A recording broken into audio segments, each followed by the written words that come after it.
وَكُلًّا وَعَدَ اللَّهُ الْحُسْنَى آمَنْتُ بِاللَّهِ صدق اللہ العظیم۔ بارگاہ رسول کریم صلی اللہ تعالی علیہ وسلم میں درود پاک کا نذرانہ پیش کریں۔ اللہم صلی علی سیدنا مولانا محمد وعلی آلہ وصحبہ وبارک وسلم۔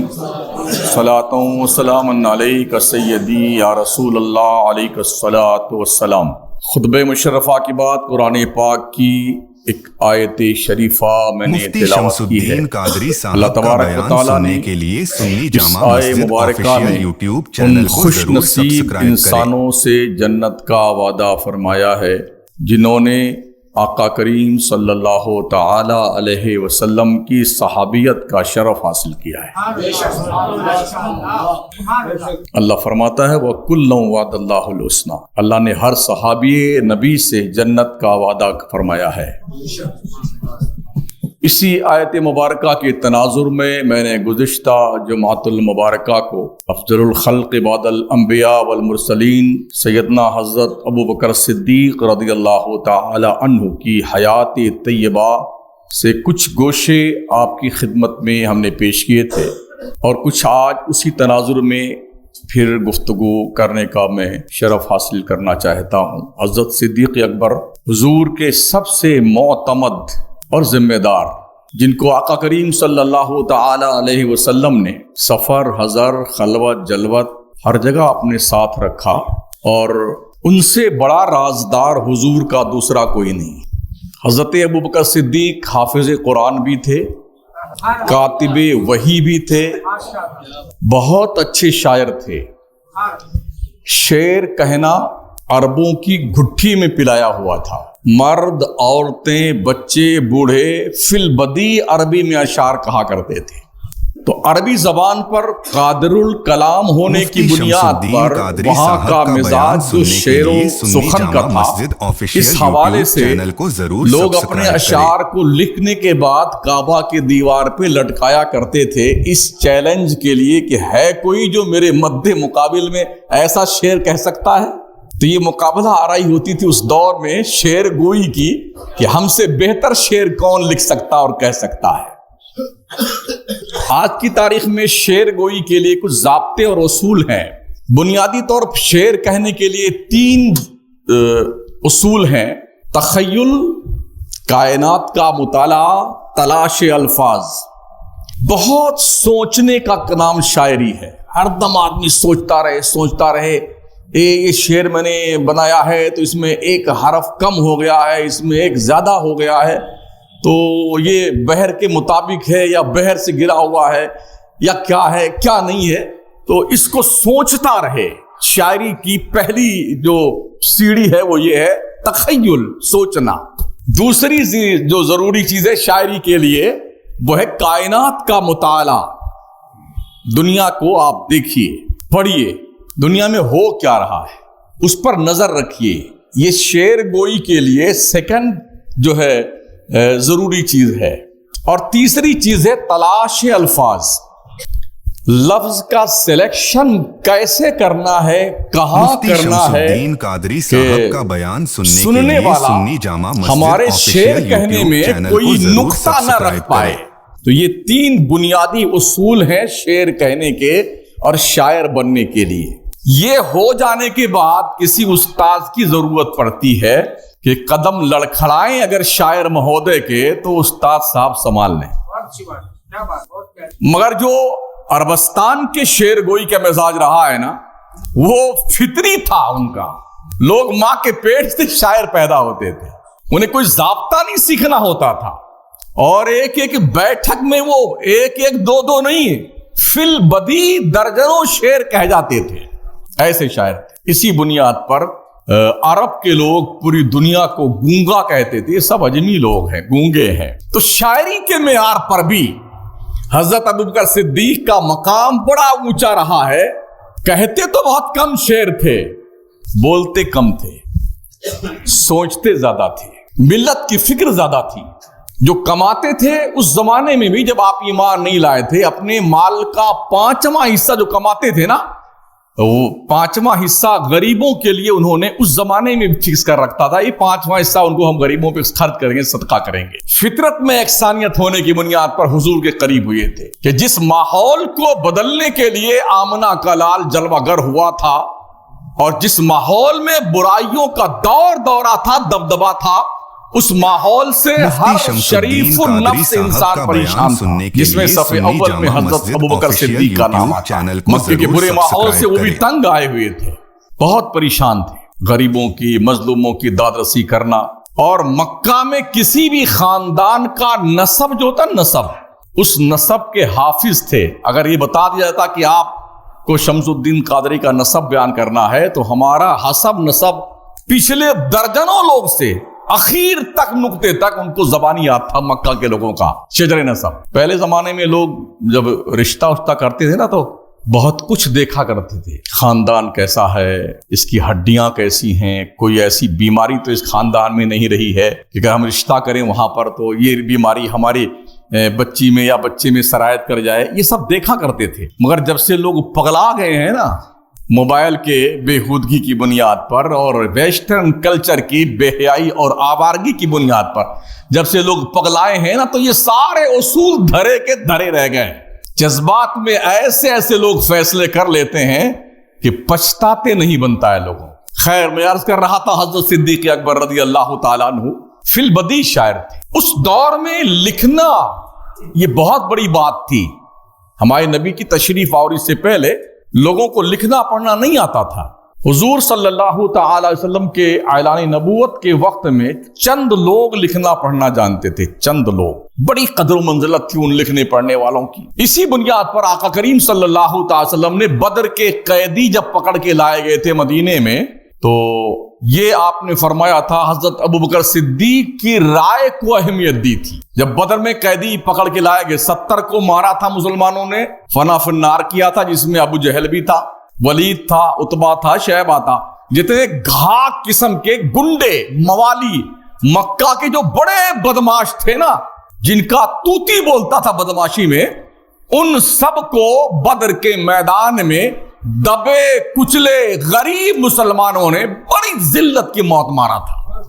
70 کو فنا فی النار کیا تھا اور 70 کو باندھ کر لے کے مدینہ آئے تھے، کیونکہ ہر ایک کو اپنے اپنے پر کیا ہوا ظلم یاد آ رہا تھا نا، وہ کہ اچھا فلاں صحابی کے ساتھ تم نے اتنا بدماشی کری تھی، تم نے بلال کو گھسیٹ کے مارا تھا، تم نے حضرت زید کے ساتھ ایسا کیا تھا، تم نے فلاں کے ساتھ ایسا کیا تھا۔ سب سوچ کے بھرے پڑے تھے۔ اب موقع ملا تھا 2 ہاتھ کرنے کا، تو وہ جوہر تو بدر کے میدان میں دکھائے جو پکڑ کے لائے نا، تو حضور علیہ السلام نے صحابہ کو بلایا اور میٹنگ فرمائی۔ نبی نے پوچھا، صحابہ بتاؤ تم لوگوں کی رائے کیا ہے ان لوگوں کے تعلق سے جو پکڑ کے لائے گئے؟ حضرت عمر بڑے جذباتی تھے، وہ کھڑے ہوئے، کہا حضور ہماری رائے تو یہ ہے کہ جتنے پکڑ کے لائے گئے ہیں ان سب کو قتل کر دیا جائے، اور ہم صحابہ میں سے جس کا جو قریبی ہو وہ اپنے قریبی کو قتل کرے۔ اور حضور سب سے پہلے مجھے آپ حکم دیں، یہ میرا سگا ماما سامنے بیٹھا ہوا ہے، آپ کہہ رہے اس کی منڈی اس کے گردن سے اتار کے رکھ دوں میں؟ حضور نے یہ تیور دیکھا حضرت عمر کا اور صحابہ سے مشورہ کیا، پوچھا تو حضرت ابوبکر کا نمبر آیا تو انہوں نے کہا یا رسول اللہ میری رائے کچھ اس سے ہٹ کر کے ہے، بولو ابوبکر تمہاری رائے کیا ہے؟ عرض کی حضور یہ بھی بہرحال اپنے خاندان کے ہی ہے نا، اور میری رائے یہ ہے ان سے فدیہ لے لیا جائے، جو لوگ فدیہ دیتے ہیں ان سے فدیہ لیا جائے اور فدیہ لے کے انہیں چھوڑ دیا جائے۔ اس میں فائدہ یہ ہوگا کہ فدیہ لینے کی بنیاد پر جو غریب مسلمان ہیں ان کی غربت دور ہو جائے گی، اور یہ فدیہ دے کے جب ان کی جان بخشی ہو جائے گی واپس اپنے علاقے میں جائیں گے تو انہیں اس بات کا تو احساس ہوگا یار ہم نے بہت ظلم کیا تھا اور ہمارے ساتھ محمد اور ان کے ماننے والوں نے رعایت کری ہے، ہو سکتا ہے اللہ انہیں ایمان کی دولت عطا فرما دے۔ حضرت ابوبکر کی سوچ وہاں تک پہنچتی تھی جہاں تک نبی کے علاوہ کسی اور کی سوچ نہیں پہنچ سکتی۔ تو حضور رحمت عالم صلی اللہ تعالی علیہ وسلم کو یہ رائے بہت پسند آئی، کہا ٹھیک ہے اسی پہ عمل کیا جائے گا، لوگوں فدیہ دو اور فدیہ دے کر کے واپس جاؤ مکہ۔ تو کسی نے کہا کہ ہمارے پاس فدیہ دینے کے لیے کچھ پیسے نہیں ہیں. تو حضور نے فرمایا کہ ایسا ہے، مہاجر میں سے اور انصار میں سے جس کے بچے پڑھے لکھے نہیں ہیں، تم میں سے جس کے پاس پیسہ نہیں فدیہ دینے کے لیے، 10 بچوں کو لکھنا پڑھنا سکھا دو، پھر تمہیں مکہ جانا ہوگا. اس سے یہ پتا چلتا ہے کہ اسلام کے پیغمبر نے لکھنے اور پڑھنے کی کتنی اہمیت بیان فرمائی ہے. تو وہ لوگ جو پیسہ نہیں دے پائے نا، انہوں نے مہاجر انصار کے 10 بچوں کو لکھنا پڑھنا سکھایا. اس دور میں جب مکے میں نبوت کے اعلان سے پہلے 2 چند لوگ ہی لکھنا جانتے تھے، ان میں سے سر فہرست حضرت ابوبکر صدیق کا بھی نام آتا تھا.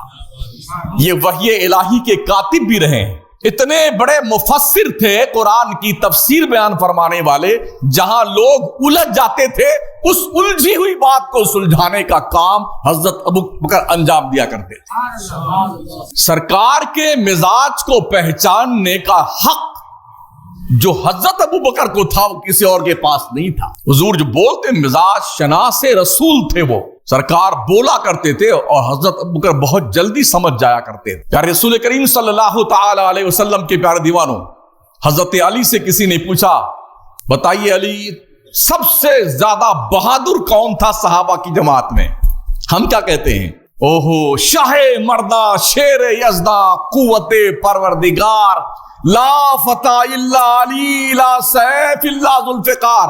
علی سے بڑا پہلوان کوئی نہیں تھا. مگر جب علی سے پوچھا گیا، علی بتائیے آپ کی جماعت میں سب سے زیادہ بہادر اور پہلوان کون تھا؟ تو حضرت علی کہتے ہیں ہماری جماعت میں سب سے بڑا بہادر حضرت ابوبکر تھا. مفتی شمس الدین قادری صاحب کا بیان سننے کے لیے سنی Jama Masjid official YouTube channel کو ضرور سبسکرائب کریں. بدر کے میدان میں دشمن 1000 کا لشکر لے کر کے ڈیرا ڈالے ہوئے تھا اور ہم 313 نہتھے مسلمان تھے. آج جہاں بدر کے میدان میں مسجد عریش بنائی ہوئی ہے، عریش کے معنی ہوتے جھوپڑی کے. جنگل میں جو لوگ رہتے ہیں نا، کھیت وغیرہ جن کا ہے وہ ادھر، وہاں جنگل میں ان کے کیسے مچان ہوتے ہیں، 2 لکڑی لگا لی ادھر 2 ادھر، اسی پہ ایک بیٹھنے اور لیٹنے کا رکھ لیا کچھ تختہ وغیرہ، اور اوپر سے پانی ہونے کے بچاؤ کے لیے ایک جھوپڑا بنا لیا، اس کو عریش کہتے ہیں. ایسے ہی اس موقع پہ عریش بنایا گیا تھا کہ سرکار صلی اللہ علیہ وسلم اس عریش کے اندر رہیں گے اور جنگ کرنے والے جنگ کریں گے. بات یہ آئی کہ حضور کے پاس رہ کر کے حضور کی حفاظت کا کام کون انجام دے گا؟ حضرت علی فرماتے اللہ گواہ ہے، اللہ گواہ ہے، ہم 313 صحابہ میں سے حضرت ابو بکر کے علاوہ کسی کی جرأت نہ ہوئی کہ اس کام کے لیے آگے بڑھے. یہ علی فرماتے کہ ہم میں سب سے بڑا بہادر آدمی حضرت ابوبکر صدیق تھے. اور جب وہ حضور کے سامنے پاس میں عریش کے کھڑے ہوئے، اللہ گواہ ہے جو حق تھا محمد مصطفیٰ کی حفاظت کا، ویسے تو اللہ کا فرمان ہے واللہ یعصمک من الناس، اے محبوب تجھے فکر کرنے کی ضرورت نہیں ہے، تیرا رب تیرے دشمنوں سے تیری حفاظت کرے گا. مگر ابو بکر نے جو حفاظت کا کارنامہ انجام دیا وہ دوسرا کوئی نہیں کر سکتا انسانوں میں سے. اس لیے سب سے بڑے بہادر حضرت ابوبکر صدیق تھے. ایک وقت وہ بھی آیا جب حدیبیہ کے موقع پہ، مقام حدیبیہ پہ 1500 صحابہ کرام کو لے کر کے میرے مصطفیٰ کریم صلی اللہ تعالی علیہ وسلم عمرہ کرنے کے ارادے اور نیت سے احرام پہن کر کے مدینہ سے مکہ آئے تھے. تو حدیبیہ کے مقام پر تقریباً 24 یا 25 کلومیٹر کی دوری پر ہوگا مقام حدیبیہ، حدود حرم کے باہر. وہاں جب پہنچے تو لوگوں نے راستہ روکا وہاں، اور وہاں جب ٹھہرے پانی کا انتظام نہ تھا. حضرت ابو ہریرہ فرماتے ہیں وضو کے لیے، غسل کے لیے، پینے کے لیے پانی نہیں تھا. تو ہم لوگوں نے حضور سے شکایت کری یا رسول اللہ پانی نہیں ہے. تو حضور نے یہ نہیں فرمایا کہ چلیے سب مل کر کے استسقاء کی نماز پڑھ لیتے ہیں، مل کے پانی تلاش کرتے ہیں. یہ سب صحاح ستہ کی حدیث کی بات کر رہا ہوں. حضرت ابو ہریرہ فرماتے ہیں حضور نے فرمایا جاؤ کسی کے پاس پانی تھوڑا بہت ہو تو لے کے آؤ. فرماتے ہیں ہم نے مشکیزے اپنے ٹٹولے، 1 پیالہ پانی صرف ملا تھا، صرف 1 پیالہ پانی لے کے آئے. حضور نے یہ پنجہ رحمت اپنا 5 انگلیاں اسی پیالے میں ڈال دی. ایسا لگا کہ کوئی ابر رحمت کا سوتا پھوٹ پڑا ہے, ابال کھا گیا پیالہ, اور پانی لوگوں نے مشکیزیں بھر لیے, برتن بھر لیے, غسل کیے, وضو کیے, پانی پیے, اور جانوروں کو پلایا, پھر بھی جوش پر ہی تھا, جوش پر پانی. امام عشق و محبت قلندر زمانہ علامہ شاہ امام محمد رضا خان فاضل بریلوی رحمت اللہ علیہ فرماتے ہیں, انگلیاں ہیں فیض پر ٹوٹے ہیں پیاسے جھوم کر, ندیاں پنجاب رحمت کی ہیں جاری, واہ واہ. ابو ہریرہ سرکار سے لوگوں نے پوچھا کتنے لوگ تھے جو آپ پانی پیے تھے اس پیالے سے؟ فرماتے ہیں ہم تو 1500 لوگ تھے جو ایک پیالے سے سیراب کر دیے گئے. اللہ گواہ ہے, اگر لاکھوں ہوتے, لاکھوں نہ, تو اس دریائے رحمت میں کمی نہ آتی جو مصطفیٰ کے پوروں کے بیچ سے ظاہر ہوئے تھے پانی کے چشمے. اس موقع پہ جب صلح طے پائی کفار مکہ اور حضور کے بیچ میں, تو حضرت عمر اس صلح سے خوش نہیں تھے. وہ لوگوں سے مل گئے, یہ کیسے ہو سکتا, ارے آج تو موقع ملا تھا, آج یہاں تک آ کر کے ہم واپس چلے جائیں گے مدینہ, عمرہ نہیں کر پائیں گے, یہ نہیں ہوگا. کافی جو ہے یہ بھی ایمانی ہی جوش تھا, اسے دوسرے الفاظ سے تعبیر نہیں کر سکتے ہیں, یہ جوش بھی ایمان کا تھا. وہ گئے بڑے غصے میں حضرت ابوبکر کے پاس, ابوبکر تم بتاؤ نا, تم بتاؤ کیا ایسا ہونا چاہیے؟ ہم لوگ احرام کی کو پہن کے آئے, عمرہ کی نیت سے آئے, جانور بھی ہمارے ساتھ میں قربانی کے, یہ سب لے کر کے ہم آئے اللہ کی راہ میں نظر پیش کرنے کے لیے, اور پھر ایسے چلے گئے. یہ دب کر کے صلح کی گئی, یہ ایسا ہوا, وہ ویسا ہوا ہے. حضرت ابوبکر نے جانتے ہو کیا کہا تھا؟ عمر ہوش کے ناخن لو, یہ فیصلہ نبی نے کیا ہے, کسی اور نے نہیں. اور نبی کی عقل عام بندوں سے بہت ہائی فائی ہوتی ہے. اول ما خلق اللہ العقل, اللہ نے سب سے پہلے عقل کو پیدا کیا. وہ کون سی عقل تھی؟ جس کی تعبیر ہے اول ما خلق اللہ نوری, وہ نور مصطفیٰ تھا, اور محمد مصطفیٰ کی عقل تھی جسے اللہ نے سب سے پہلے پیدا کیا. تو عمر زبان کو لگام دو, نبی اپنی طرف سے کچھ نہیں کرتا, یہ فیصلہ نبی نے کیا ہے, اس کا مطلب رب نے کیا ہے. خاموش ہو گئے عمر. پتہ چلا یہ جو مراد رسول رہے نا حضرت ابوبکر, ایسے ہی نہیں رہے. حضور بہت اعتماد کرتے تھے حضرت ابوبکر پر. کوئی شخص کیا اپنا دھندا پانی چوپٹ کرنا چاہے گا؟ اتنی خرافات دنیا میں ہو رہی ہیں نا اپنے دھندے پانی کو بچانے کے لیے. اس شہر سے لے کر کے کہیں بھی دیکھ لیجیے, اپنا جگاڑ ٹھیک رہے, دھندا پانی چوپٹ نہ ہونے پائے. اسی کام کے لیے ساری ایکٹیویٹیز لوگوں نے جٹا رکھی ہیں, لگا رکھی ہیں کام کے, اور سب کر رہے ہیں. لیکن حضرت ابوبکر نے اپنے دھندے پانی کو چوپٹ کر دیا اسلام کے فروغ کے لیے. ایسا دھندا کس کام کا جو دین مصطفیٰ کے فروغ کے لیے کام نہ آئے. لوگ ناراض ہوتے ہیں تو ہو جانے دو, مگر حضور کا پیغام پہنچائیں گے ہم. اگر ہمیں دھندے میں لاس ہوتا ہے تو ہونے دو, حضور کا پیغام ہم عام کریں گے. اور اس کام کے لیے جو خدمات حضرت ابوبکر کی ہیں کسی صحابی کی نہیں ہے, کسی کی نہیں. مکہ میں لوگوں سے لڑنے بھیڑنے کا, مار کھانے کا, زخم سہنے کا سارا کام حضرت ابوبکر نے کیا ہے. دوسرا کو تو دکھتا ہی نہیں ہے. حضرت عمر تو 40ویں مسلمان تھے, 40 مسلمان تھے حضرت عمر. لیکن حضرت ابوبکر نے اس جاگسل لمحات میں جب بہت بری کنڈیشن تھی مکہ کے کفار و مشرکین کے سامنے, وہ جو کتے بلی گھوڑے ہاتھی 420 اور 360 معبودان باطل کے پرستار تھے, کعبہ میں جو بیٹھے ہوئے تھے آرام فرما رہے تھے, ان کے سامنے ایک اندیکھے خدا کی عبادت کا پرچار پرسار کرنا کتنا بڑا مشکل کام تھا. اور یہ پتا تھا ابوبکر صدیق کو کہ اس راہ میں ہمیں زخم جھیلنے پڑیں گے, مارے جائیں گے, دھندا چوپٹ ہوگا, شہر بدر کیے جائیں گے. لیکن ہر کام ابوبکر صدیق نے اس بنیاد پر ہر بات تسلیم کر لی, سب تباہ ہوتا ہے تو ہونے دو, حضور کے دین کا کام ہونا چاہیے. یہ کارنامہ حضرت ابوبکر نے انجام دیا, اور خود ہی نہیں, پورا گھر اسی کام میں لگا ہوا تھا, پورا گھر. ہمارے نبی صلی اللہ علیہ وسلم نے سن 9 ہجری میں سیدنا ابو بکر صدیق کو امیر حج متعین کیا، اور بھی صحابہ تھے نا، حضرت عمر کو نہیں، حضرت عثمان کا نمبر نہیں آیا، حضرت علی کا نمبر نہیں آیا، جس کا پہلا نمبر تھا اسی کا نمبر آیا۔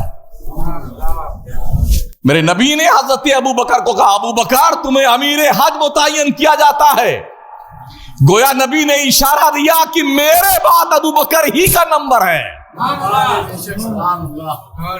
امیر حج بنایا میرے مصطفیٰ نے، اور ہزار صحابہ کی تعداد کا امیر بنا کر حضرت ابو بکر کو مکہ کی طرف روانہ کیا حج کرنے کے لیے۔ عرفات کے میدان میں حضرت ابو بکر نے اسی موقع پر یہ اعلان فرمایا انما المشرکون نجس، اللہ کا حکم سنایا بے شک مشرک نجس ہیں، ناپاک ہیں، فلا یقربوا المسجد الحرام بعد عامہم، آج کے بعد کوئی بھی کافر و مشرک خدا کے گھر میں داخل نہیں ہو سکتا ہے۔ یہ پرتیبند کس نے لگایا؟ سب سے پہلے حضرت ابو بکر نے۔ اس سے پہلے تک لوگ ننگے طواف کرتے تھے کعبہ کا، مرد بھی عورتیں بھی، مادرزاد ننگے۔ غیرتیں کتنی مر گئی تھی لوگوں کی، حیا کی جنازے نکل چکے تھے نا، انسانیت دم توڑ رہی تھی۔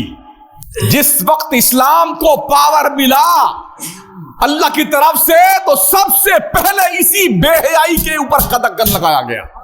گویا اسلام کو پاور ملنے کا مطلب یہ ہے جب بھی اسلام کے پاس پاور آئے تو اسلام برائیوں کو قطع جو ہے قلعہ کما کرتا ہے، برائیوں کا خاتمہ کرتا ہے۔ یہی وجہ ہے پوری دنیا کے نقشے پہ اسلام ہی گناہوں کے سامنے سینہ سے پر ہے۔ کسی مذہب کو کچھ لینا دینا نہیں، کوئی شراب پی رہا ہے، جوا کھیل رہا ہے، سٹا کھیل رہا ہے، عیاشی کر رہا ہے، بے حیائی کر رہا ہے، زنا کاری کر رہا ہے، لوگوں کا حق لوٹ رہا ہے، دبا رہا ہے، کسی کو جان سے مار دے رہا ہے، شوشن کر رہا ہے۔ ابھی یار آج اخبار پڑھیے نا، بڑے بڑے مہاشے جی لوگ جو ہیں وہ مکہ بازوں کے ساتھ جو شوشر کیے ہیں، چل رہا ہے، ٹی وی پہ چل رہا ہے، اور آج کے پیپر میں فرسٹ پیج کی نیوز ہے، دھماکہ کھیل، انہیں بچایا جا رہا ہے۔ تو ان شوشن کرنے والے لوگوں پر، جو شوشت لوگ ہیں ان کی حمایت میں جو تباہ اور برباد لوگ ہیں، ان کو طاقتور بنانے کے لیے برائیوں کے خلاف دنیا کے نقشے پہ صرف ایک مذہب ہے، وہ ہے مذہب اسلام۔ یہی وجہ ہے دنیا کے ہر مذہب کا ماننے والا اسلام کے خلاف لڑنے کے لیے تیار ہے۔ دنیا کا ہر مذہب والا اسلام کے خلاف جنگ کرنے کو تیار ہے اور لڑ رہا ہے، کیسے کر کے اسلام کو تباہ کر دو۔ اسلام بیٹے جب بدر میں تباہ نہیں ہوا تو اب تباہ ہوگا؟ جب ہم 313 تھے تو تمہارے باپ دادا سے نہیں ڈرے، اب تو الحمدللہ 2.5 ارب کی تعداد میں ہم ہیں، ہم کیوں ڈرتے؟ ہم کو مرنے سے ڈر نہیں لگتا، سمجھ رہے ہیں؟ موت تو صرف ایک بار آنی ہے، وہ ڈیفینیٹ آنی ہے، اور جیسے میرے رب نے لکھی ویسی آنی ہے۔ اس لیے کسی مسلمان کو کسی کے باپ سے ڈرنا نہیں چاہیے۔ چینل کو ضرور سبسکرائب کرے۔ حضرت صدیق اکبر رضی اللہ تعالیٰ عنہ نے اس دن اعلان کیا، اور اس پورے کاروان محبت کو جو مصطفیٰ کریم کی حکم کے بجاوری میں حج کے موقع پہ روانہ کیا گیا تھا، اس کاروان محبت کو لے کر کے مدینہ آئے تھے شان و شوکت کے ساتھ۔ جب میرے نبی نے آخری حج ادا کیا، حجۃ الوداع، کچھ دنوں پہلے میرے مصطفیٰ کریم صلی اللہ علیہ وسلم نے ایسے ہی فرمایا، ایک بندے کو اللہ نے حکم دیا، اختیار دیا، بندہ چاہے تو اللہ کی طرف جائے یا بندہ چاہے تو دنیا میں رہے۔ سارے صحابہ موجود تھے، مگر حضرت ابو بکر دھاڑے مار کے رونے لگے۔ لوگ پوچھ رہے ہیں ارے ابو بکر تم کو کیا ہوا؟ حضور نے تو ایک بندے کی بات کی ہے۔ ارے کہا نہیں لوگوں، وہ بندہ مصطفیٰ ہی ہے، وہ مصطفیٰ کی ذات ہی ہے جس بندے کی بات مصطفیٰ نے کی ہے۔ یہ اختیار رب نے حضور کو دیا ہے، حضور چاہے تو رب کے جلوہ خاص میں جائیں اور حضور چاہے تو دنیا میں رہیں۔ اور جب آخری آیت الیوم اکملت لکم دینکم واتممت علیکم نعمتی ورضیت لکم الاسلام دینا، یہ آیت عرفات کے میدان میں جبل رحمت پہ نازل ہوئی، جاؤ لمبا والا کھمبا نہیں ہے اونچی پہاڑی پہ، وہی نازل ہوئی۔ آج کے دن اللہ نے تمہارے دین کو مکمل کر دیا۔ وَأَتْمَمْتُ عَلَيْكُمْ نِعْمَتِي، اللہ نے تم پر اپنی نعمتیں تمام کر دی۔ وَرَضِيتُ لَكُمُ الْإِسْلَامَ دِينًا، اللہ تمہارے لیے دین اسلام سے راضی ہوا۔ یہ آیت بھی اتری نا، تب بھی ابو بکر بہت رو رہے تھے، لوگ خوش تھے کہ اللہ نے ہمارے دین کا نام اسلام رکھا ہے, اللہ نے ہم پر نعمتیں تمام کر دی, اللہ ہم سے راضی ہو گیا, سب خوش تھے. تنہا ابو بکر رو رہے تھے. لوگوں نے پوچھا ابو بکر رونے کا سبب کیا ہے؟ کہا لوگوں میں تمہیں کیا بتاؤں, جب بھی دین مکمل ہوا ہے تو دین کا دائی اللہ کے دربار میں واپس چلا گیا. مجھے ڈر لگتا ہے یہ آیت اس بات کا انفارمیشن ہے کہ مصطفیٰ ہمارے بیچ سے جانے والے ہیں. تمہیں خوشی ہے کہ اسلام کی نعمتیں اللہ نے تم پہ تمام کی ہیں, اور ہمیں غم اس بات کا ہے ہمارا نبی ہم سے رخصت ہونے والا ہے. تو لوگوں کا دماغ جہاں تک نہیں پہنچتا تھا, حضرت ابو بکر وہ راز نہاں جان لیا کرتے تھے. عروہ ابن مسعود کسی حدیبیہ کے موقع پہ جب کفار مکہ کی طرف سے ایلچی بن کر کے بات کرنے آئے تھے حضور سے, دونوں طرف سمجھوتا ہو جائے اور تحریر لکھی جائے, تو مکہ کا ایک اصول تھا جب کوئی کسی سے بات کرتا تھا تو بات کرتے کرتے کبھی کبھی وہ ہاتھ سامنے والے کی داڑھی سے ٹچ کر دیتا تھا. تو اسی انداز گفتگو میں عروہ حضور سے بات کر رہے تھے حدیبیہ کے موقع پہ. دونوں ہاتھ میں تلوار تھی حضرت ابو بکر کے, ننگی تلوار. حضور کے بالکل پیچھے کھڑے ہوئے تھے ادب کے ساتھ کہ اگر کوئی ذرہ برابر گستاخی کرے نا تو اس کی گردن اتار. جب عروہ اپنے ہاتھ کو حضور کی داڑھی سے ٹچ کرتا, بعد میں مسلمان ہوئے, صحابی بنے, تو حضرت ابو بکر تیور کھا کے غصے میں دانت تیز کر کے تلوار کو یوں کرتے. عروہ جو تھے ایک نظر ابو بکر کا چہرہ دیکھتے اور پھر حضور کو دیکھ, پھر داڑھی سے ہاتھ لگا. تو عروہ نے کہا محمد میں تمہارے ساتھ ایسے لوگوں کو دیکھ رہا ہوں جو وقت پڑنے پہ تمہارا ساتھ چھوڑ کر بھاگ جائیں. اس کے جواب میں حضرت ابو بکر نے کیا کہا, وَمْسُسْ بَطَرَ اللَّهِ, عروہ کان کھول کے سن لے, جا تو اپنے بت لات و عزا کی شرم گاہ چاٹ. یہ جملے ہیں.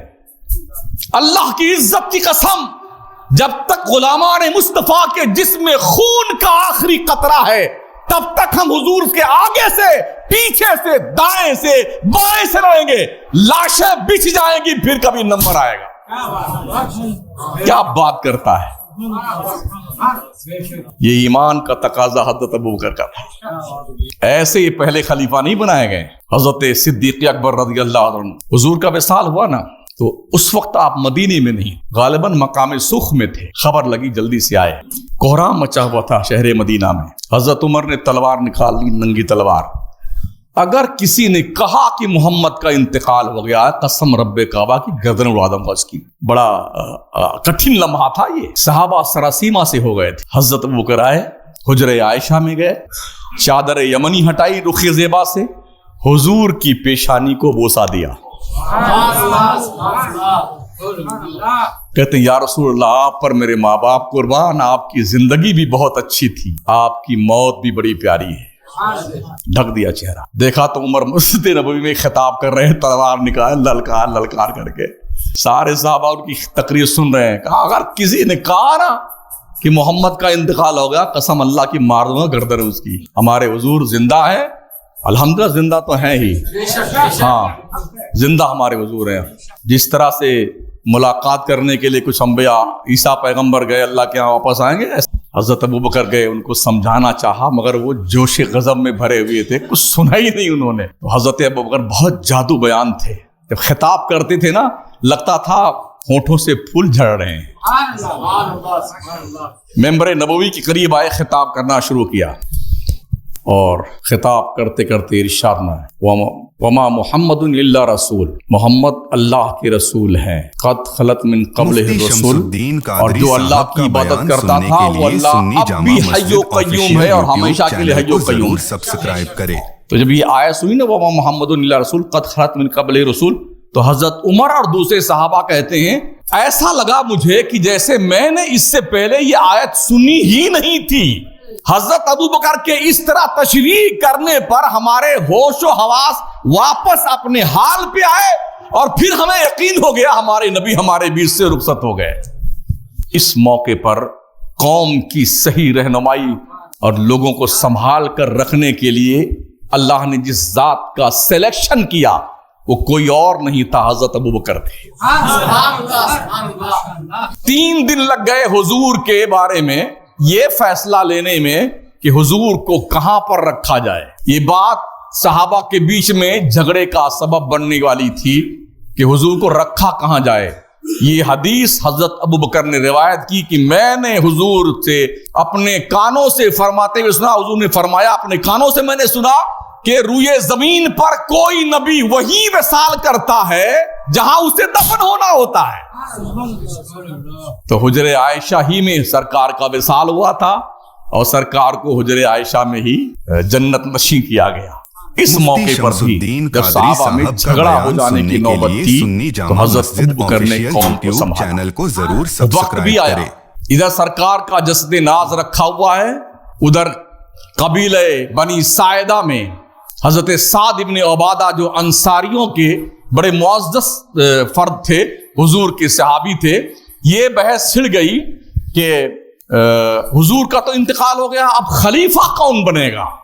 انصاریوں نے کہا کہ ہم نے مکہ سے آنے والوں کو پناہ دی ہے، حضور کو اپنے یہاں ٹھہرایا ہے، مہمان بنایا ہے، اور مکہ کے مہاجرین صحابہ کے ساتھ ہم نے اس طرح اس نے سلوک کیا ہے، تو یہ حق ہمیں پہنچتا ہے ہماری طرف سے، سارے انصار کی طرف سے، جو شخص نمائندہ ہوگا خلافت کے لیے حضور کے خلیفہ اول بننے کے لیے، وہ سعد ابن ابی عبادہ ہے۔ حضرت عمر کو پتہ چلا، حضرت ابو بکر کو، حضرت عبد الرحمن ابن عوف، یہ سب مل کر کے اس جگہ پہنچے۔ خطاب فرمایا حضرت عمر نے، کسی کے پلے نہیں پڑا، حضرت ابو بکر نے خطاب فرمایا اور فرمایا کہ خلافت تو صرف اور صرف قریش کے لوگوں کو ہی جاتی ہے، جو حضور کے مہاجرین ہیں، جو حضور کے ساتھ آئے۔ سمجھ رہے ہیں؟ کہا نہیں، اس پہ ہم سمجھوتا نہیں کریں گے۔ دوسرا آپشن یہ ہے، ایک خلیفہ مہاجر میں سے ہوگا، ایک خلیفہ انصار میں سے ہوگا۔ صحابہ میں سے حضرت ابو بکر عمر نے کہا یہ بھی نہیں ہو سکتا، خلیفہ صرف مہاجر میں سے ہوگا۔ حضرت عمر نے جھٹ سے ابو بکر صدیق کا ہاتھ پکڑا، کہا ہم بیعت کرتے ہیں حضرت ابو بکر قادری صاحب کا بیان عبد الرحمن ابن عوف نے صحابہ ٹوٹ پڑے بیعت کرنے کے لیے، اور پھر بیعت عام ہوئی۔ تو شاید ایک مہینہ لگ گیا تھا حضرت سعد ابن ابی عبادہ کو بیعت کرنے میں، دیر میں بیعت کی انہوں نے۔ اس حالت میں حضرت عمر نے حضرت ابو بکر کے ہاتھ پہ بیعت نہ کی ہوتی تو مسلمان صحابہ کے بیچ تلواریں چل جاتی، مہاجر اور انصار کے بیچ میں۔ اتفاق حضرت ابو بکر کا۔ قرآن کس نے جمع کرنے کا کام شروع کروایا؟ یہ جو قرآن دیکھ رہے ہیں نا ہم، آپ لکڑی پہ، پتھر پہ، اونٹ کی ہڈی پہ، شیر کے چمڑے پہ الگ الگ یہ قرآن لکھا ہوا تھا۔ ڈھونڈ ڈھونڈ کر کے جب جنگ یمامہ میں تقریباً 700 حفاظ قرآن شہید ہو گئے صحابی، تو یہ ڈر لگا کہیں ایسا نہ ہو قرآن کی یہ عظیم امانت ہمارے بیچ سے ضائع ہو جائے۔ اس بنیاد پر حضرت ابو بکر صدیق کی بارگاہ میں یہ بات پیش کی گئی اور اللہ نے ان کے سینے کو کھول دیا۔ آپ نے فرمایا زید بن ثابت کو، تم ہوشیار آدمی ہو، تم بہادر ہو، نوجوان ہو، ذہین آدمی ہو، قرآن کے جتنے بھی حصے جہاں جہاں اس کو اکٹھا کرو۔ صحابہ میں چیمی گوئیاں ہوئیں، جس کام کو نبی نے نہیں کیا اس کو آپ کیسے کرتے ہیں؟ حضرت عمر نے بھی کہا، سب نے۔ تو پھر آخر میں لوگوں نے کہا جس طرح سے ابو بکر کے سینے کو اللہ نے قرآن کی حفاظت کے لیے کھولا تھا، ایسے ہی رب نے میرا بھی سینہ کھول دیا۔ زید بن ثابت کہتے ہیں اللہ نے میرا بھی سینہ کھول دیا قرآن کی حفاظت کے لیے۔ تو قرآن کے سارے جز اکٹھا کر کے بیان سننے کے لیے کتابی شکل دینے کی نوبت آدیش حضرت ابو بکر کا تھا۔ یہ کام پورا ہوا ہے حضرت عثمان غنی کے زمانے میں، اس لیے ان کو جامع قرآن کہا جاتا ہے۔